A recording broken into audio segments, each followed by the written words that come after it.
teman-teman media. Pada kali ini saya akan sampaikan update untuk kepatuhan pelaporan laporan harta kekayaan penyelenggara negara pada Kabinet Merah Putih. Jadi teman-teman, dari Kabinet Merah Putih ini ada 124 orang yang masuk golongan sebagai penyelenggara negara, jadi harus menyampaikan laporan hartanya. 124 itu terdiri dari 52 menteri atau kepala lembaga setingkat menteri. Jadi ada 52 dan ada 57 wakil menteri atau wakil kepala lembaga setingkat menteri. Dan ada 15 yang tergolong utusan khusus, penasehat khusus atau staf khusus. Nah, dari 124 ini, 123-nya udah dilantik 21 Oktober. Makanya jatuh temponya sekarang, karena 3 bulan ya. Nah, satu memang dilantiknya 6 Desember. Jadi yang satu baru jatuh tempo nanti, 6 Desember plus 3 bulan gitu ya. Jadi yang kita omongin sekarang 123 laporan harta. Nah, teman-teman media, yang dari 123 ini, kita kategorin 2. Kalau dia dulu menteri udah nyampain laporan harta, ya berarti dia masuk golongan reguler. Dia masuk lagi nanti kewajiban melaporkannya paling lambat 31 Maret tahun ini. Karena dia udah pernah dulu, ya, yang tahun lalu dia udah pernah. Jadi dia tinggal normal aja gitu. Mau dia diangkat lagi gitu normal. Nah, itu ada 65 orang. Jadi dari 123 orang yang harus menyampaikan, itu 65 orang itu sebenarnya masuk kategori reguler dan kita tunggu sampai 31 Maret. Yang 58 ini belum pernah menyampaikan sama sekali, 58 plus 1 sebenarnya. Yang 1 itu Tina Talisa ya, baru dilantik 6 Desember. Gitu. Jadi 58 plus 1 itulah yang 58 21 Januari. Dan sampai sekarang menurut data kita semua sudah menyampaikan. Seperti biasa prosedurnya sesudah disampaikan kita cek cepat namanya verifikasi. Jadi administratif aja. Berapa kelengkapan surat kuasanya udah ada belum, anak, istri, anak dalam tanggungan, istri yang bersangkutan gitu. Matematikanya, penjumlahannya, kira-kira ada yang salah apa enggak, kira-kira gitu. Nanti sesudah itu kita akan tayangkan. Sampai sekarang 14 dari yang 58 ini udah tayang di announcement. Jadi monggo dilihat gitu ya, tapi kita pastikan mungkin seminggu 2 minggu ini selesai semua dan akan tayang semua di announcement. Sesudah itu ya tinggal kita tunggu masukan dari masyarakat seperti apa gitu ya. Kalau ada harta yang nggak dilaporin, nah ya segala macam gitu nanti kita lihat lagi gitu. Nah, yang paling tinggi dari yang reguler yang dulu sudah pernah menyampaikan itu 2,6 triliun hartanya. Tapi yang sekarang yang khusus yang baru diangkat tadinya nggak pernah lapor itu 5,4 triliun. Yang saya lihat angka sementaranya gitu ya, jadi kan kelihatan jumlah hartanya gitu.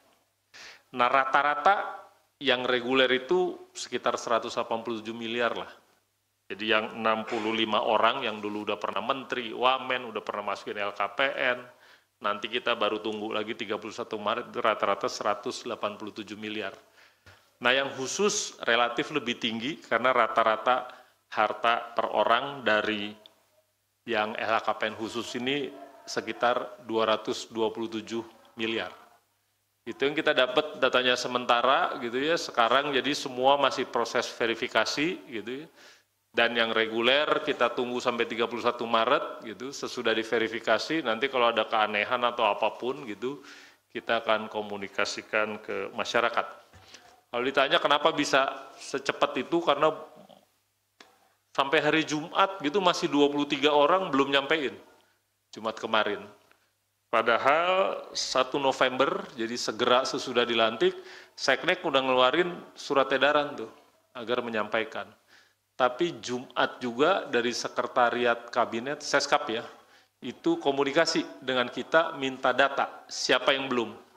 Itu kita sampaikan, dan seingat saya ada beberapa orang memang minta bantuan untuk pengisian gitu. Jadi kita pikir internal kabinet mungkin di-enforce untuk kepatuhan gitu ya, karena Jumat masih 23 tapi segera sesudah Seskap minta gitu kita sampaikan datanya, ini yang masih belum gitu, mungkin Sabtu, Minggu diisi, Senin gitu, sehingga hari ini kita lihat kepatuhannya 100%. Itu yang bisa saya sampaikan untuk laporan harta dari Kabinet Merah Putih. Kalau monggo, Mas Budi. Terima kasih Pak Pala yang sudah menyampaikan secara detail update dari pelaporan LHKPN Kabinet Merah Putih, di mana dari 123 seluruhnya telah menyampaikan LHKPN-nya, artinya kepatuhannya sudah mencapai 100%. Di mana dari 123 tersebut 58 adalah wajib lapor baru plus 1 yang dilantik pada 6 Desember, sehingga batas akhir untuk pelaporan LHKPN-nya adalah 6 Maret 2025. Baik teman-teman, kami persilakan untuk sesi tanya jawab, tentu secara khusus terkait dengan isu pencegahan.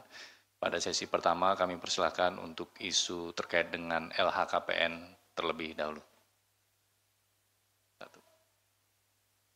Oke, 2, Mbak Sasha, silakan. Ya, selamat sore Pak Pahala, Mas Budi. Izin mau bertanya, ini kan ada yang baru melapor, itu mereka rata-rata menginformasikan nggak sih kesulitannya apa ketika menyampaikan LHKPN ini? Karena kan ini barang baru buat mereka, terutama yang sebelumnya belum pernah jadi pejabat publik. Itu aja sih Pak, mau tahu itu aja. Dan ya sama satu lagi tadi yang 5,4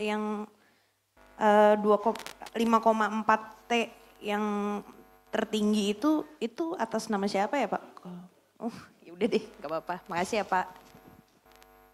Oke. Ini ada, ini gue jawab aja dulu, aku baru lupa dia. Jadi kesulitannya sih nggak ada secara yang substantif, nggak, karena kita ingat kita bantu beberapa orang mungkin nggak nyampe setengah jam tuh selesai tuh.